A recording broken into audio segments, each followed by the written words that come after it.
I'm struggling. I can't call nobody, not a piece of family, a sister, a cousin, a brother, a shit to ask for shit. Not $100, not $50, not $25. I can't call nobody and ask for shit. But when I'm up and I got it and I'm giving shit out, it's not a problem to motherfuckers. Like, I'm just so tired of being tired, G. I swear to God, like, I'm tired of being a single mama. I'm tired of taking care of 2 kids by myself. I'm tired of this shit, G. Like, this depression, they take that shit as a fucking joke. This shit not no fucking joke. This shit'll really make your ass crash out. All that bitter baby daddy, a motherfucker mad you don't want to be with them, all type of shit. This shit is stressful on the motherfucker. A single mom, this shit is really stressful. Y'all niggas, y'all daddies, y'all need to start doing y'all motherfucking part. It don't take no money to take care of y'all kids, G. It don't take no fucking money. All it takes is time out your motherfucking day. If us mamas gotta rearrange y'all shit, y'all should have to rearrange y'all shit too. Stop being like that when y'all got motherfucking kids out here. Most of y'all daddies need to step the fuck up and be a fucking daddy, G. We not doing this today. You chose the bitter baby daddy you're screaming about, but now he's the reason for your depression? It's funny how a man's time is only valuable when the woman is exhausted from the consequences of her own solo mission. She's tired of being a single mom, but I bet she wasn't listening to nobody when she was making the decisions that led to it. Stop blaming the collective for your individual outcomes. Oh my gosh, being single is so expensive. This is not what I signed up for. I really got to go buy outfits just to go out, just to try to impress these fools. And then on top of that, when I do go out, I got to at least buy myself an initial, beginner drink. So whatever that price may be. Sometimes I even got to pay to get into places by myself. I'm just so disgusted. Look at the contradiction. She calls these men fools while simultaneously getting dressed up to trick them into paying for her life. She's disgusted by the price of a single drink, which really just means she's mad she has to act like a grown adult for 5 minutes. If the cost of being single is too high, maybe the problem isn't the outfit price, it's the fact that she views men as an ATM instead of human beings.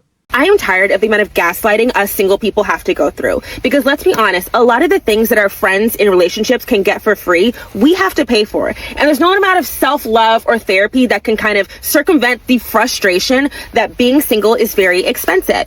Because if, an example, I am sick, I don't have anyone who can cook for me. My friend can ask her boyfriend to cook for her. I have to DoorDash something. If I need help moving something in my house, I need to go find someone and pay that person to come over and move it. Well, my friend can just ask her partner. And all those things just add up. If you lose your job, you have someone who can help you with rent. If you are having like financial trouble or health trouble, you now need to disclose that to your family or friends, which might be embarrassing, or you can tell your one husband or your wife to help you through that. It is so frustrating to have to go through so many things alone and make these really big decisions, hard decisions completely by myself. I have my friends, I have my family, I love them, I can lean on them, but maybe I don't want to tell them all about my finances. Maybe I don't want to have to over-explain my entire health condition to them. Maybe I just need someone to help me with a real quick task that I don't want to have to pay someone or wait for someone to drive across town to come help me. And it is so frustrating because we're told that, being single is great, and it's really great when compared to an unhealthy relationship. But being single is not always better than having a healthy relationship. Don't get me wrong, I am not going to go hop into a relationship with a man just so I can have someone. But I do think we need to be honest that being single, while it can be really great, is also very impractical sometimes.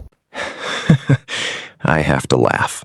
Because she's basically making a list of all the reasons why men are valuable while trying her best not to sound desperate. She wants the furniture moved and the rent covered, but still keeps that I won't just hop into a relationship shield up to protect her ego. It's funny how the value of a man is suddenly crystal clear when you're the one holding the heavy box or the hospital bill. Welcome to the real world, where self-love doesn't pay the landlord. Don't get me wrong, I love being single and I love living alone. It's great, it's fantastic, but fuck, it's expensive. I just spent $600 on brakes on my car, just on the front part of the car, because I couldn't afford all 4 brakes and axles and rotors and whatever the fuck. And then now I just paid my car payment, which is $500. So I just blew $1,100 in like 3 hours. And it wasn't even like fun, you know? Fuck.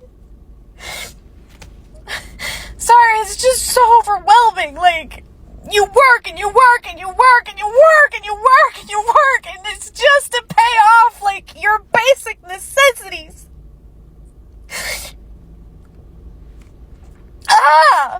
And you can't, like, in this city that I live in, public transport, please.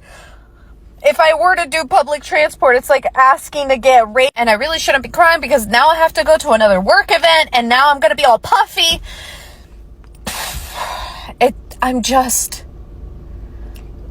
Living is so expensive. Just keeping yourself alive and floating is so expensive. And what I was saying before I was rudely interrupted is if I were to take public transport here, especially for my job requires a car. I have to have a bunch of shit that I have to lug with me for work. And I can't do that with public transport. I'm venting. Inflation sucks. Just living in America sucks. Living alone sucks. It's great, but it sucks. Because you have to front all the expenses by yourself. I need a husband just so that I can live. So we can split the bills. This is pure comedy. She spent $1,100 on her own life, and now she's ready to trade her freedom for a bill splitter? It's, I don't need a man until the axles act up. Then suddenly she's scouting for a husband like she's looking for a tax write-off. She doesn't want a companion for his soul or his presence. She wants a co-signer for her struggle. The audacity to admit you only want a man to front the expenses is wild. So am I the only one who absolutely hates being single? Because I've been single for a year now, and it sucks. Just kind of enjoy your time. Go out, have fun, enjoy your alone time, blah, blah, blah. There were people who were meant to be alone, and there were people who weren't meant to be alone. I am the second type. This shit sucks. I just want to have someone to come home to hang out with, to talk to watch movies with. Like, I have my kids and they're amazing, but I want like another adult to talk to. And like, obviously I'm not gonna settle for just anybody. Like, I am very picky because I have kids. I'm not for the streets. I'm wife material. I'm not. This isn't fun. I don't like it. I mean, maybe it's my age. I am 28, so maybe that's why I'm so like. And since I was married for 10 years, like, I was already in that mindset of just being settled down and just being a wife. Like, I'm not a girlfriend. What the heck? I don't want to be a girlfriend. But listen to your parents. Don't get married young. She's really out here saying she's not a girlfriend while being a single mother. That's a heavy demand for a man to meet. She wants to skip the evaluation phase and go straight to the settled part because she's tired of her own company. You can't tell men you're wife material while advising women to stay away from marriage.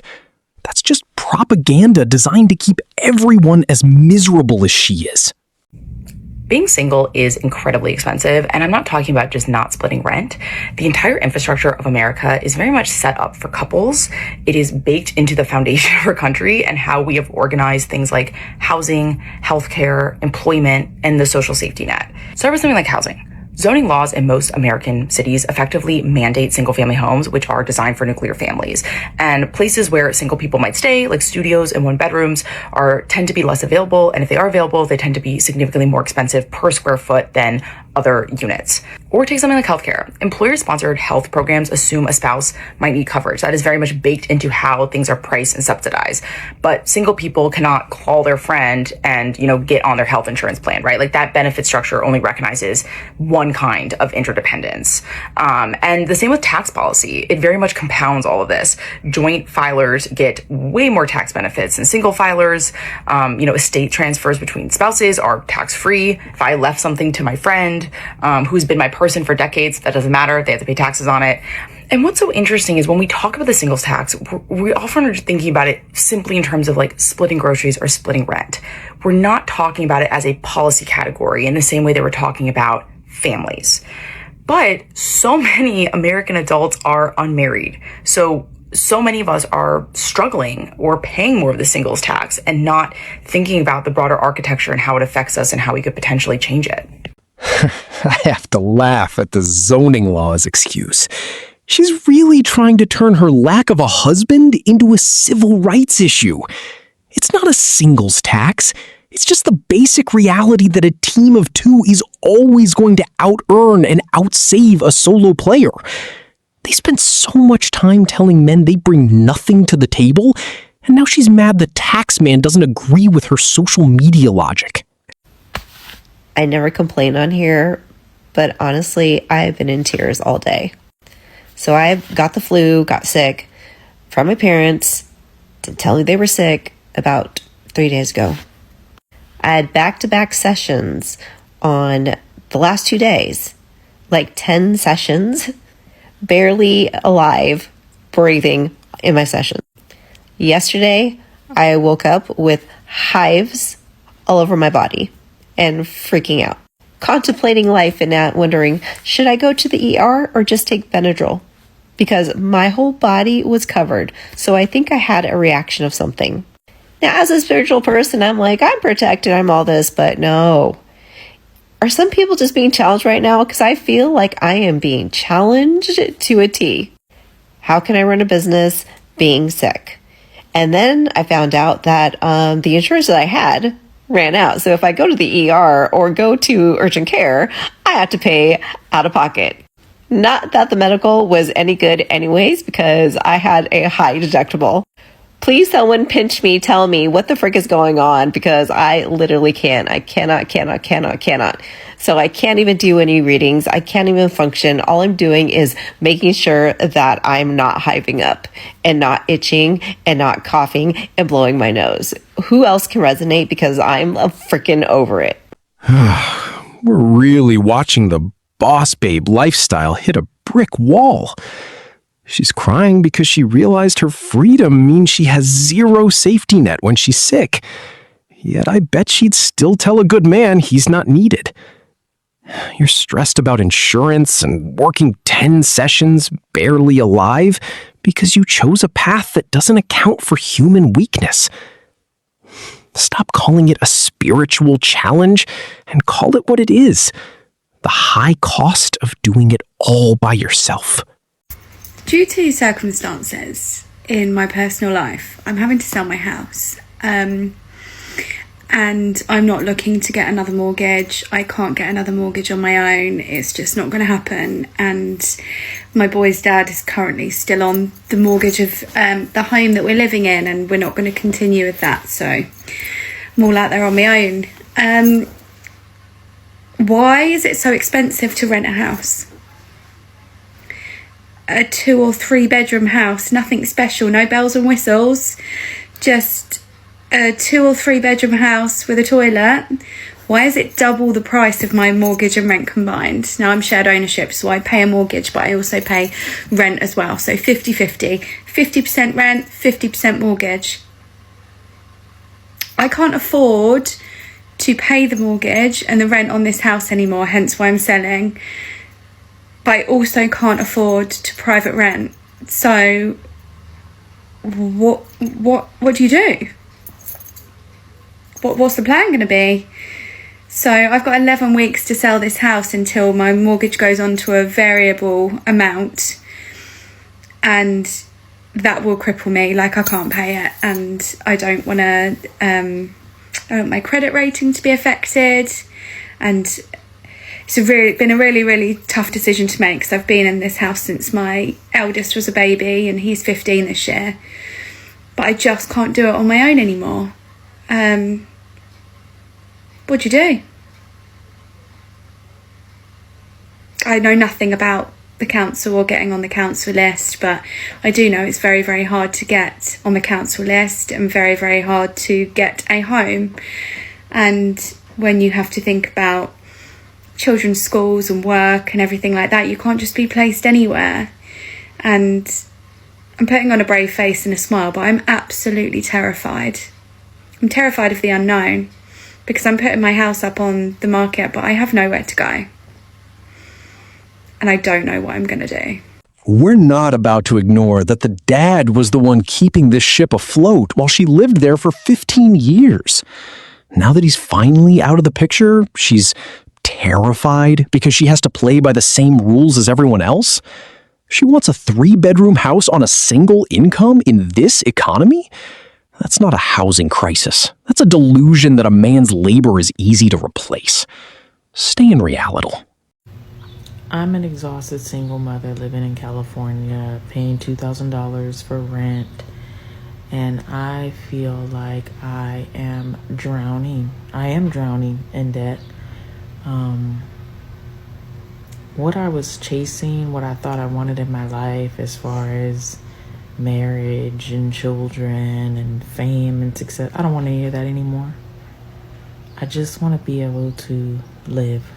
It's disappointing to see another woman realize too late that just being able to live is a lot easier when you have a man providing a foundation. She traded a potential stable home for a pursuit of fame. And now she's realizing that clicks and likes don't pay $2,000 for rent in the real world. This is the endgame of modern advice, leaving women exhausted and broke because they were told a man was an obstacle instead of an asset. I'm a single mom. I work 2 jobs. I work a full-time job and a part-time job. Some days I work 18-hour days. And isn't it a shame that whenever I get extra money, like my Anchor rebate check, that my first thought is that I can't wait to go to the food store because I could buy more stuff that I need that I usually can't afford to buy. Usually I'm in the food store and I have to calculate everything as I go and decide what I really want and what I have to put back, and my son wants stuff. And yeah, when I get an extra couple $100, I'm like, oh, I could just go to the food store today and just buy more stuff. And it shouldn't be that way. We're not going to act like this is just some random tragedy. You're working 2 jobs and still can't buy snacks for your son without a rebate check because you're trying to carry a load meant for 2 people. This is the boss babe endgame they don't show you in the clips, calculating bread and milk prices while you're half dead from exhaustion. Don't complain about the weight when you're the one who decided to carry the whole house solo. Listen, if you step back and observe the whole picture, the pattern is undeniable. For over a decade, modern feminism sold women a complete fantasy. They push this propaganda that a man is obsolete, that independence is the ultimate flex, and that traditional roles are a prison. But the clips we just watched? That is the reality check finally crashing the party. They are realizing that the strong and independent lifestyle comes with an unbearable price tag. When the car breaks down, when the illness hits, or when the rent doubles, the loneliness sets in. Instead of taking accountability for buying into a movement that told them to reject us, they blame the economy, the zoning laws, or the men they alienated. They spent years telling the world they don't need a provider, but now they are crying on camera because they have to carry the whole load themselves. You cannot burn down the village and then complain that you are standing out in the cold. A solid man brings protection, provision, and peace. And that is a reality you can't replace with a hashtag or a career milestone. If you're rocking with the message and want to hear more truth, make sure to hit that like button and subscribe to the Silent Majority.